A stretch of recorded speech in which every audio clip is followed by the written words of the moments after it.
Hello everyone, I hope you are doing well. Today the subject of my lecture is William Butler Yeats. He was another giant of Irish literature. In the previous lecture we discussed Joyce, James Joyce, and we also mentioned that in the next lecture, that is in today's lecture, we will discuss William Butler Yeats. These two writers, these both are iron, these both are giants of Irish literature, right? William Butler Yeats, his period starts from 1865 and ends at 1839. Uh, he, unlike Joyce, was not an exile, right? Joyce was self-exiled. He used to live from outside Ireland and Dublin, whereas Yeats used to live in Ireland. At his death, he was a senator and a winner of the Nobel Prize for Literature, and his roots were sunk deep into Ireland. So he lived in Ireland, and he was a senator, winner of a Nobel Prize as well. And at his death, his roots were deeply sunk engrossed in Irish literature in Ireland and into Ireland as well. Yeats was born in Dublin to a Protestant family of distinguished lineage and a high level of cultivation later in life. Yeats, like other of his class, would become a man of divided loyalty, devoted to both the union with England and his native Ireland. You know, in that period, in 20th century, uh, being clear or showing your loyalty to only or keeping your loyalty to both countries, especially in the case of Ireland and England, was formidably difficult.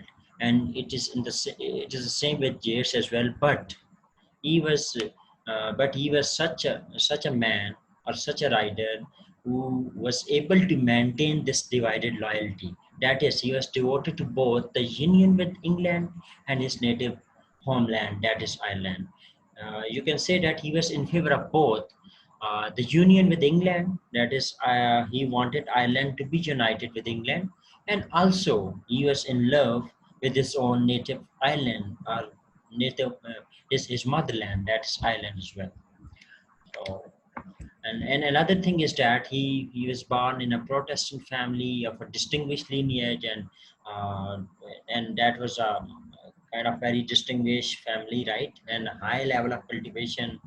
So, as I have already mentioned that he was such a that although it was formidably difficult, and you can say it was uh, kind of impossible to maintain your loyalty with one country at the time in the during the 20th century, but he was such a man that who was able to maintain his loyalty both with both to the union of uh, both to the union with England and his native Ireland as well.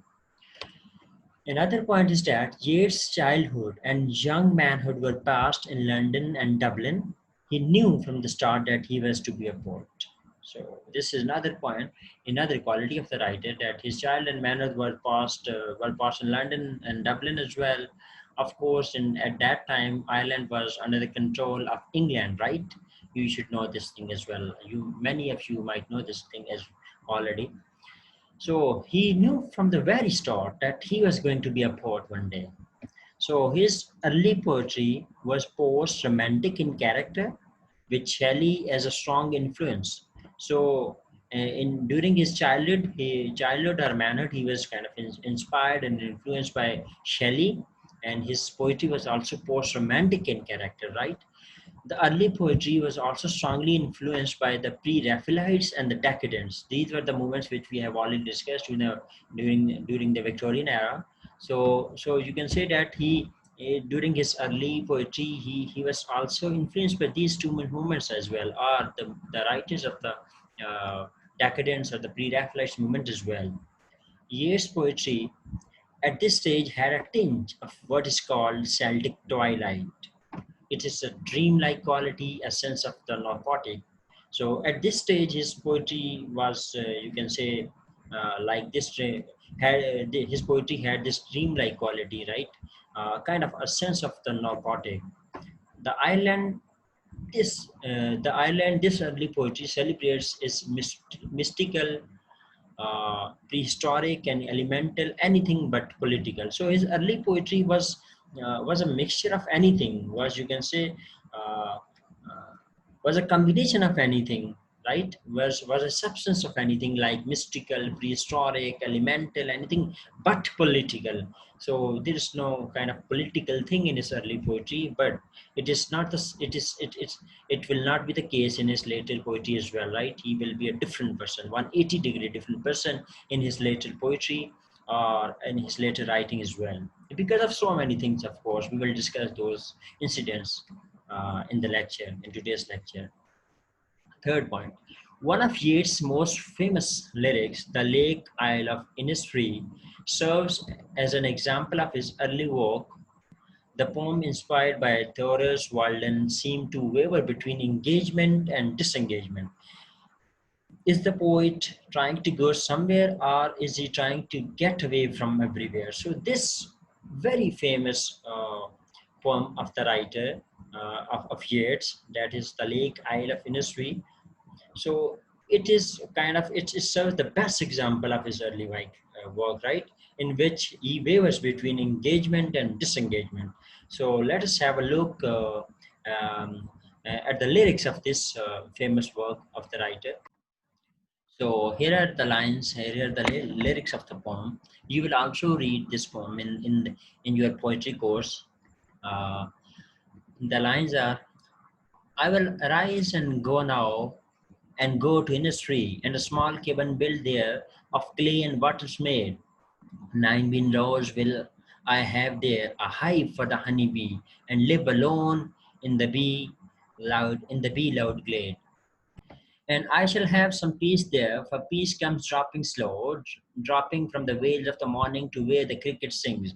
Their midnights all a glimmer, and noon a purple glow, and evening full of the linnet's wings. I will arise and go now, for always my night and day. I hear lake water lapping with low sounds by the shore. While I stand on the roadway or on the pavement's grey, I hear it in the deep earth's core. So look at the early poetry of writer. So his early works, you can see that look very velvetly soft. You can say the sound of this early poetry is velvetly soft, very soft poetry. You have already seen the lyrics. So if you see the lyrics again, you will see the softness, of velvet softness of language in the early poetry of the writer. But Yeats' style would ultimately move in the completely opposite direction, to a knife edge hardness. But his later poetry would become knife edge hard, right? It would be very hard, and it would be very different from the early poetry. Why? Because of so many things. First one here, a primary influence on Yeats' change of style and subject matter was the American poet Ezra Pound. So this writer, American writer Ezra Pound, was the primary influence on Yeats' change of style and subject matter, right? So another influence was sex, of course, because for most of his early manhood, yes, Yeats was in love with a beautiful woman, and an heiress and a nationalist, Maud Gonne. The love was passionate on his side and wholly unrequited from her side. So when he was young, you can say he was firstly he was influenced by the American poet Ezra Pound, but another influence was sex, of course. And during his for most of his early manhood, he was in love with a beautiful woman, and heiress and a nationalist, Maud Gonne. Right here, this was the name of his beloved.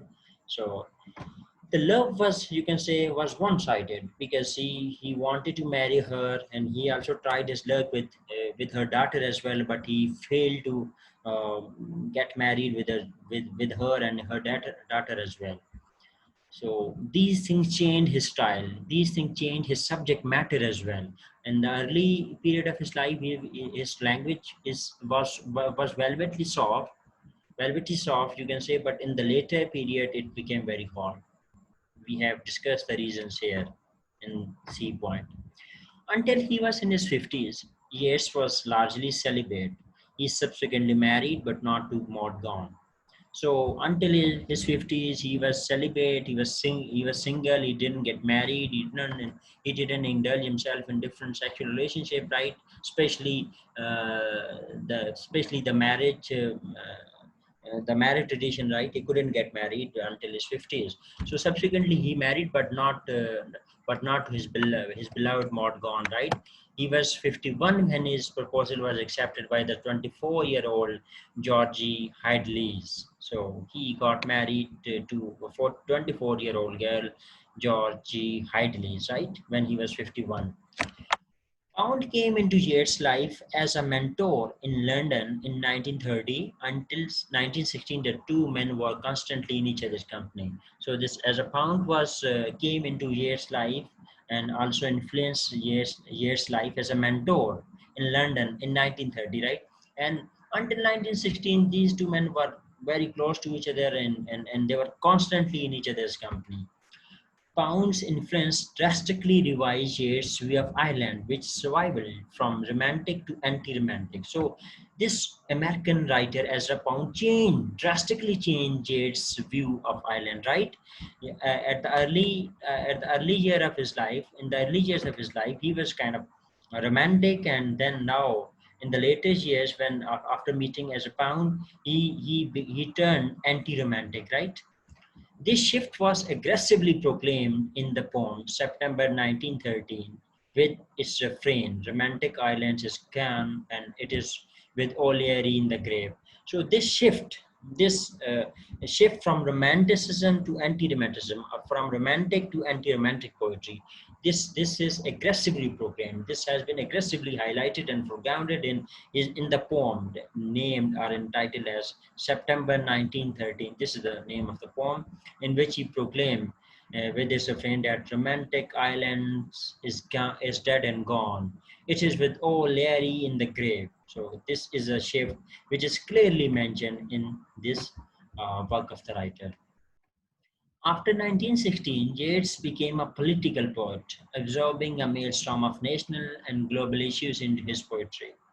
So a huge shift came in the personality, in the style, in the subject matter of the writer. That after 1916, he became a political poet. But in the early years, during his early years of writing, he was not political at all, right? Now he's a political poet, and he started observing a turbulence, a maelstrom of national and global issues, right, into his poetry. He started imbibing all these national and global issues in his poetry.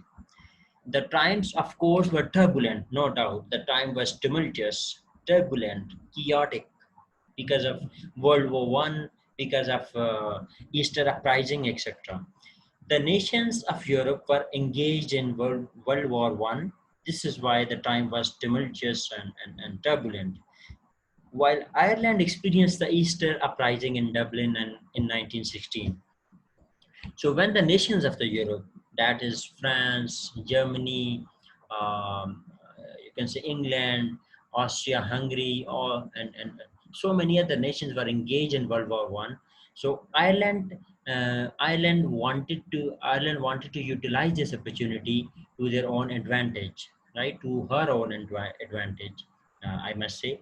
And Ireland wanted to pressurize the British government, and they staged an Easter uprising in Dublin in 1916. You can see a picture here. So here you can see the uprising, the Easter uprising. Here the people stood against the government. Yeah. So this is uprising, but unfortunately, this uprising was quashed. You can say this was quelled by the Britain soldiers, while England was preoccupied with fighting the German in France. A band of Irish nationalists decided to mount a coup and seize independence from the mother country. I have already discussed this point that when the force of England was engaged with the German forces in France, England was fighting against Germany in France, right? England was trying to defend France from the German forces. Then what happened? A band of Irish nationalists. They decided to mount a coup. They decided to mount a force, and they decided to seize independence or snatch independence from the mother country, from England, you can say. The symbolism of the uprising, Easter being the moment of spiritual rebirth in the Christian calendar, and the quixotic heroism of it resounds through all subsequent Irish history. As a political act, however, it was disastrous. So, although this coup, this force was quashed and quelled, and you can say this was eliminated very soon by the Britain, but this symbolism of uprising, this this this symbolism of the protest, this symbolism of the quixotic heroism, it resounded throughout the subsequent Irish history, throughout the subsequent Irish literature as well. As a political act, it was, however, disastrous because people were killed. So many people were killed, right? They were crushed. They were kind of eliminated from the where they were protesting against the mother country.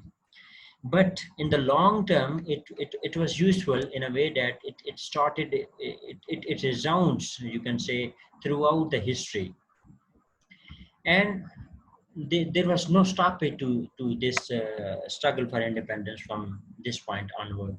The action began on the morning of Easter Monday with a street demonstration by some thousand nationalists.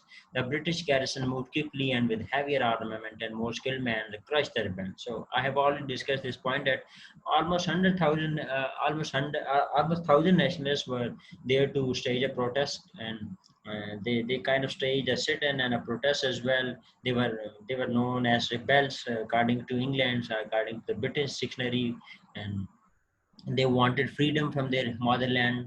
And what happened? The British garrison moved quickly, and they were very skilled men, and they with armed with heavy armament, and they crushed the rebels within no time. The government in London regarded the uprising as a stab in the back. So the government of England, they termed this uprising as a stab in the back, right? They said that when we needed the help of Irish people of Ireland, what did they do? They stabbed us. They stabbed it back. They hit us back in the back, right? So they termed it as a stab in the back.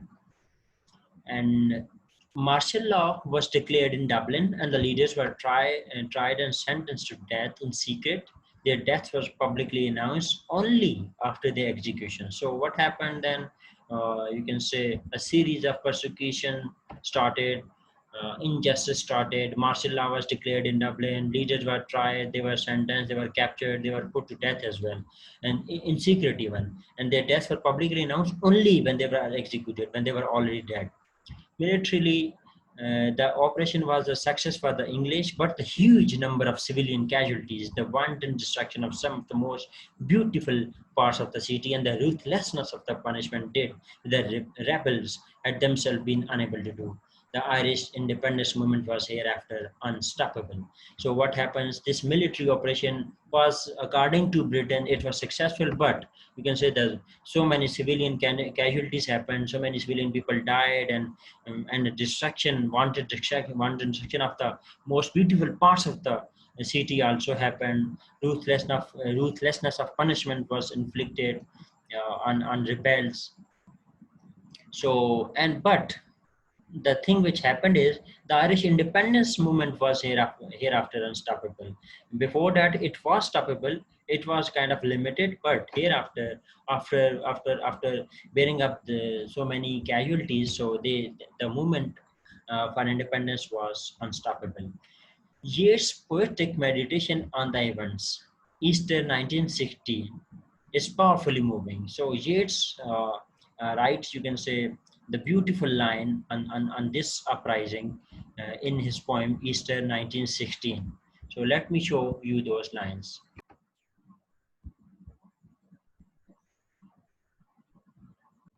These are the words from the poem. These are the lines from the poem, Easter 1916.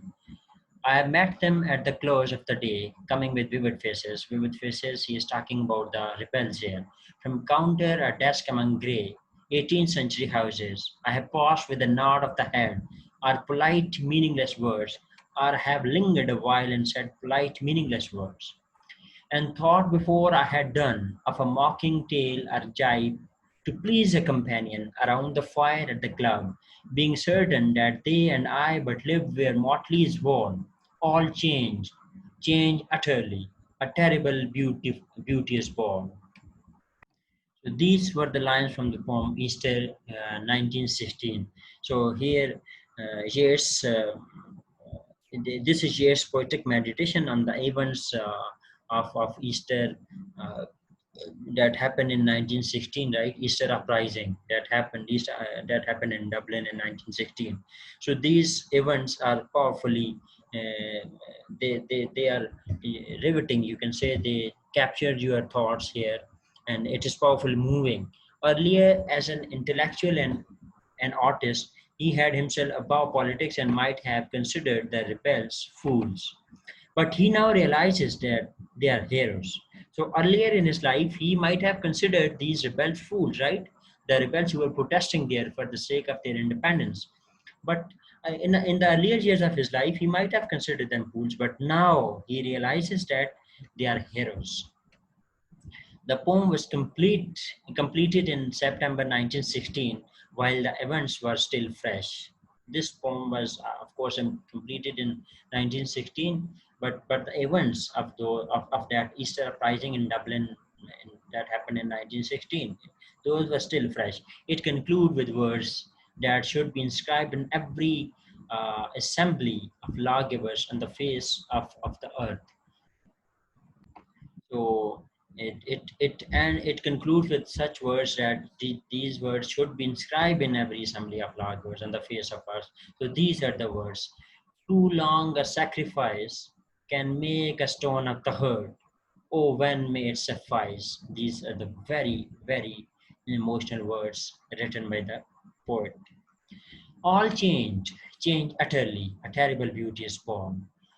So from this point onwards, from this point forward in Yeats' career, he is re-engaged. He does not become a propagandist, but a politician, what he called a smiling public man. So from this point onwards, from this Easter uprising that happened in 1916, he re-engaged. He became a politician, not a propagandist, right? So what he called a smiling public man. That is he called himself, you can say he engaged himself as a politician, and he called it as a politician as smiling public man. In poetry, he tried to position himself from the remote outpost of modernism to a meaningful relationship with the real world, right? He wanted to have real meaningful relationship with the real world in his poetry. Yeats went on to produce great poetry, using the events of 1916 as a springboard. His statue was certified with the award of the Nobel Prize for Literature in 1923. Yes, yet he produced some great works after using these events of 1916. Right, he produced some great works after that as well. So he was also awarded the Nobel Prize for Literature in 1923. So at the end, I would say that he was a very, very great writer. Thank you very much for watching. If you have any question, please do ask.